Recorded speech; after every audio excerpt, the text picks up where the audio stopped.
Good morning all of you. उम्मीद है तुम लोग सब पढ़ाई कर रहे होगे ना। अब तक जितने भी वीडियो भेजी मैंने सबको आप लोगों ने डाउनलोड किया होगा ना। ठीक है, अब आज हम लोग पढ़ेंगे पाठ 4 में, व्याकरण बुक में पाठ 4 में शब्द विचार।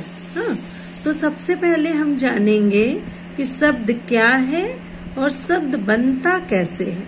ठीक है, तो इसी क्रम में हम लोग समझेंगे शब्द क्या है।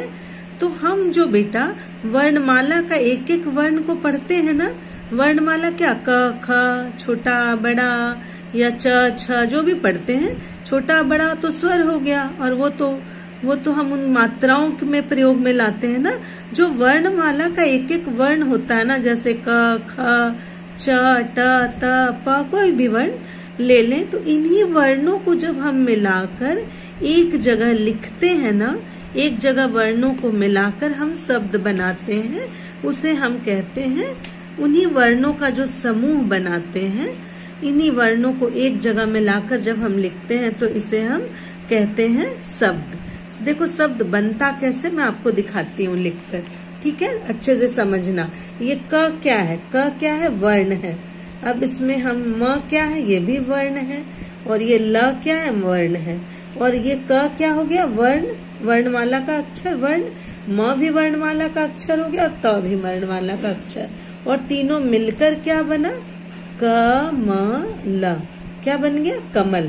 तो ये तीनों वर्णों को जब हम एक जगह लगाते हैं तो ये क्या हो गया? सार्थक मेल। वर्णों के सार्थक मेल से जो शब्द बनते हैं उसे हम कहते हैं, क्या कहते हैं? उसे शब्द कहते हैं। ठीक है, वर्णों के मेल से। देखो यहाँ कैसे बने हैं, काफी शब्द बने हुए हैं। हाँ, 3 वर्णों को देखो कैसे मिलाया, अभी मैंने आपको मिलाकर बताया। 3 वर्णों के मेल से हम लोगों ने कमल बनाया। ठीक है, अब इससे देखो यहाँ पर जैसे र, धन आ, धन ध, धन आ, तो राधा, र में स्वर का मेल कराया तो रा बना, और ध वर्ण है, र और ध अगर होता तो रध लिखता, लेकिन यहाँ पर राधा है, तो ये दोनों वर्णों के मेल से क्या नया शब्द बन गया? राधा। ठीक है, इसी तरह यहाँ खेलना, खेलने, राधा खेलने चलो, च और ल, खाली चल लिखते तो भी एक शब्द बनता, और यहाँ पर चलो करना था तो अ और ओ को मिलाकर क्या बन गया? चलो।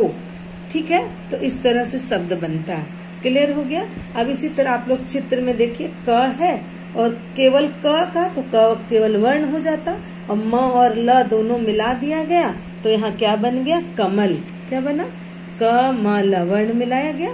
खरगोश, खरगोश, तो र वर्ण, गो वर्ण, स वर्ण, ये सारे वर्णों को जोड़कर एक शब्द बन गया खरगोश। ग म ला, गमला। म और ल ये दोनों वर्ण है और यहाँ स्वर मात्रा का प्रयोग किया गया, तो आ की मात्रा बन गई तो गमला एक वर्ण बन गया। अब देखो आप लोग सोचोगे कि मैम इस तरह तो वर्णों का समूह, तो हम कुछ भी वर्ण का समूह कर सकते हैं। तो यहाँ देखो यही चीज कमल है। अब सार्थक और निरर्थक शब्द को हम कहते हैं ना। जैसे पहले आप अच्छे से समझो, पहले परिभाषा समझो। वर्णों के व्यवस्थित एवं सार्थक समूह को शब्द कहते हैं। तो ये व्यवस्थित और सार्थक क्या है, इसको समझो। यहाँ पर हम लोगों ने व्यवस्थित समूह क्या लगाया? क म ल, तो बना कमल, यानी कमल एक फूल है, खरगोश एक जानवर है, और गमला एक पात्र है ना, गमला जिसमें फूल लगाते हैं कुछ भी। तो ये हो गया वर्णों का व्यवस्थित और सार्थक। अभी हम लोगों ने पढ़ा कि वर्ण के समूह को शब्द कहते हैं, यानी वर्णों का एक समूह बन गया तो एक जगह आ गया वर्ण मिलकर तो एक बन गया। तो ऐसे तो देखो अगर निरर्थक समूह भी, तो ये भी तो वर्णों का समूह ही है ना। म क ल, मकल, मकल कोई शब्द होता है? गोरखस कोई शब्द होता है? ये भी तो वर्ण का समूह है ना। म क्या है? वर्ण है, क भी वर्ण है, ल भी वर्ण है, लेकिन मकल का कोई सार्थक तो शब्द का अर्थ नहीं निकला ना। गोरखस कोई शब्द का अर्थ है? मगला कोई अर्थ है? नहीं है। लेकिन ये वर्णों का समूह तो है, पर ये निरर्थक समूह है जिसका कोई अर्थ ही नहीं है। ठीक है, और तो इस ऐसे शब्द को हम क्या कहेंगे? ये तो निरर्थक शब्द हो गया।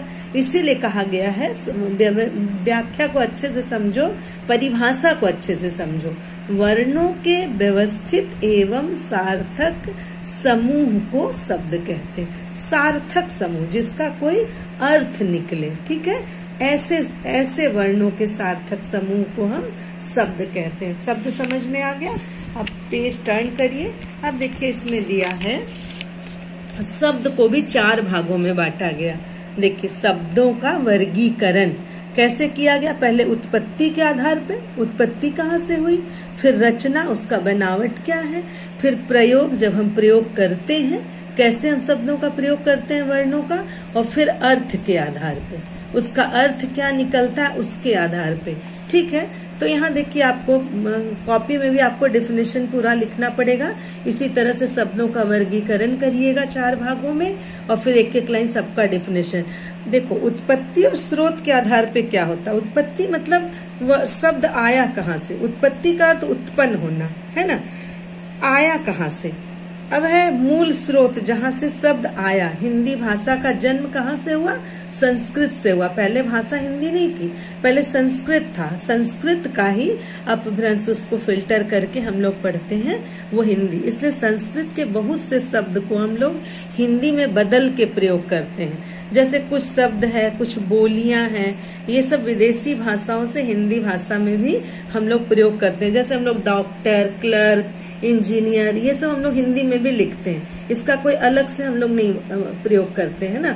हालांकि डॉक्टर का अर्थ चिकित्सक होता है। चलो हम लोग उसको रोक कर इसको पहले समझते हैं कि उत्पत्ति और स्रोत के आधार पे शब्द क्या हुआ, यानी शब्द निकला कहाँ से। तो देखो 2 तरह का होता है ये भी। उत्पत्ति के आधार पर भी शब्द जो है 5 प्रकार के होते हैं। तत्सम, तद्भव, देशज और विदेशज। उसके बाद एक संकर शब्द भी होता है। अभी मैं एक एक करके आपको क्रम से समझाऊंगी। तत्सम शब्द क्या होता है। तत्सम शब्द जो है वो संस्कृत का शब्द है ना। संस्कृत भाषा में तत्सम शब्द है।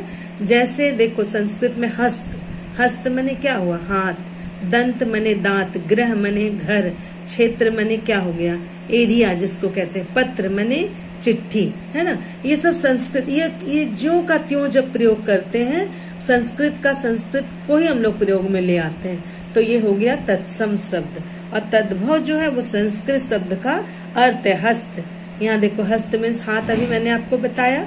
दांत, घर, खेत, पत्ता, क्षेत्र मने खेत को क्षेत्र बोलते हैं। तो इनका हमने फिल्टर करके यहाँ पे हिंदी में ले आए। तो हाथ, दांत, घर, खेत और पत्ता, ये हो गया तद्भव शब्द। यानी संस्कृत का हिंदी में करके जब हम प्रयोग में लाते हैं तो वो तत्सम शब्द, तद्भव शब्द हो जाता है।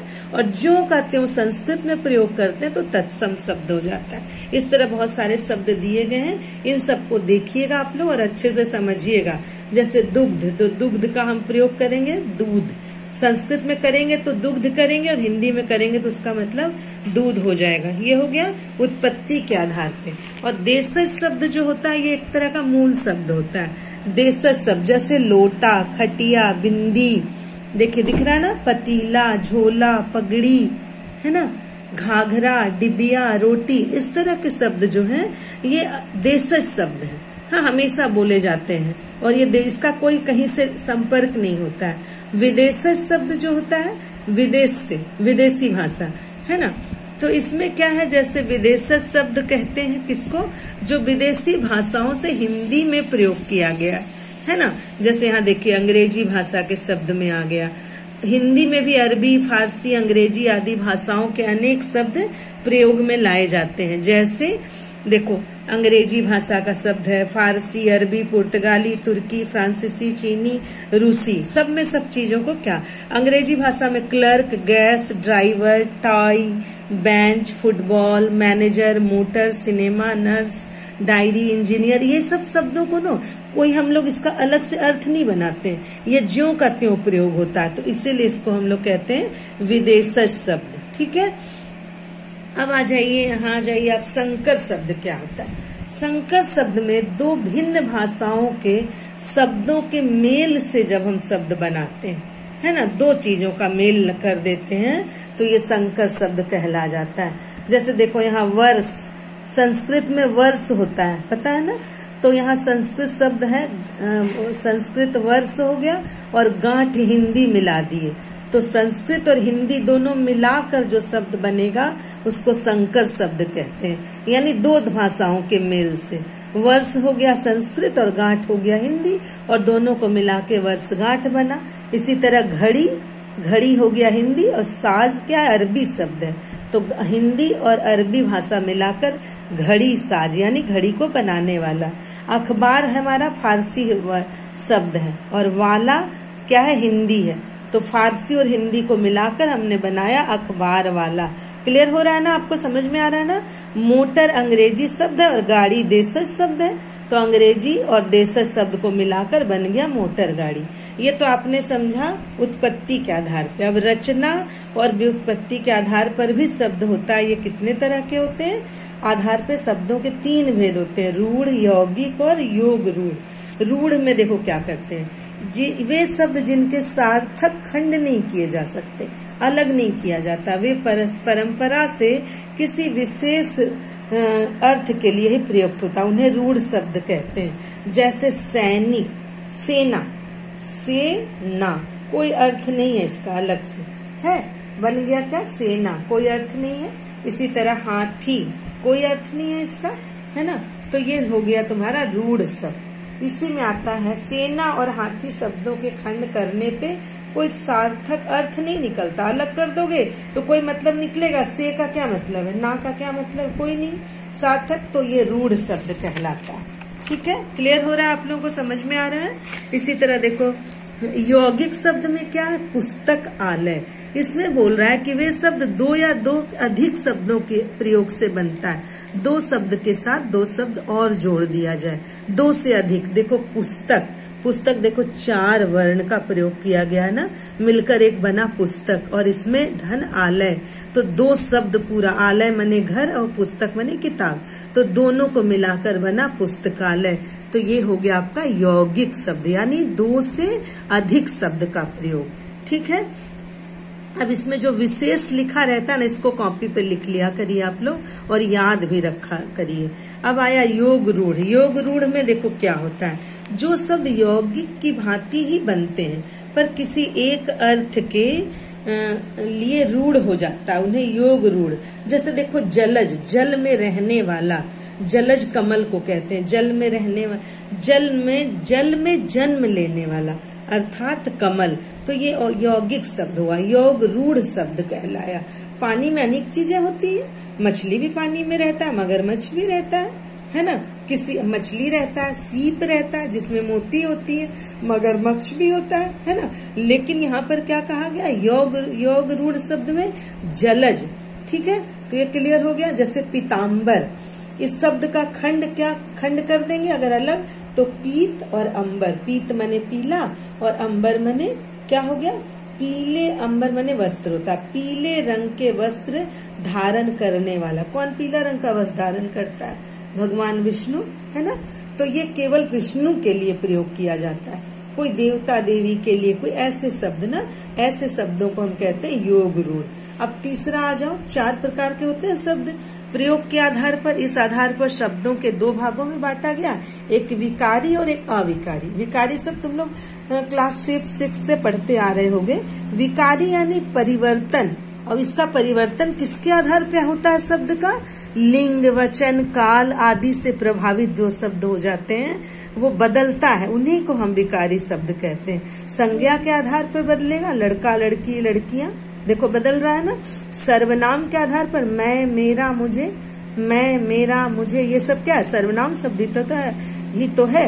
क्रिया तथा विशेषण शब्द भी विकारी हो जाते हैं। इनमें परिवर्तन कैसे आ जाता है, जैसे मैं आया, मैं आई, मैं आए, वो आए, है ना, वो आता होगा, ये सब क्या उसके द्वारा क्रिया हो रहा है, संज्ञा और सर्वनाम के द्वारा, तो परिवर्तन आ रहा है ना। जो बदलाव होने लगता है लिंग, वचन, काल के आधार पे या क्रिया के आधार पे या उसकी विशेषता के आधार पे, उसे हम कहते हैं, उसे हम विकारी शब्द कहते हैं। और अविकारी में क्या होता है, इसमें लिंग, वचन, कारक, काल के अनुसार कोई बदलाव नहीं आता है। ऐसे शब्दों में कभी बदलाव नहीं है, वो जस का तस रह जाता है, यानी जैसे का तैसा, तो उसको हम कहते हैं अविकारी शब्द। इन शब्दों को अवयव भी कहा जाता है, क्रिया विशेषण, संबंध बोधक, समुच्चय बोधक तथा विस्मयादि बोधक शब्द अविकारी या अव्यय होते, जैसे धीरे धीरे और के सामने आह। आह क्या है? आह कौन सा शब्द है? बोलो। वाह क्या शब्द है? ये सब क्या है? विस्मयादि बोधक है ना। तो इस तरह के जब शब्द आते हैं तो इसमें कोई बदलाव नहीं आता, ये ज्यों का त्यों रहते हैं। तो ये हो गया आपका अविकारी शब्द। अब नेक्स्ट वीडियो में आपको अर्थ के आधार पर पढ़ाऊंगी, ठीक है? इसको आप लोग अच्छे से करिए।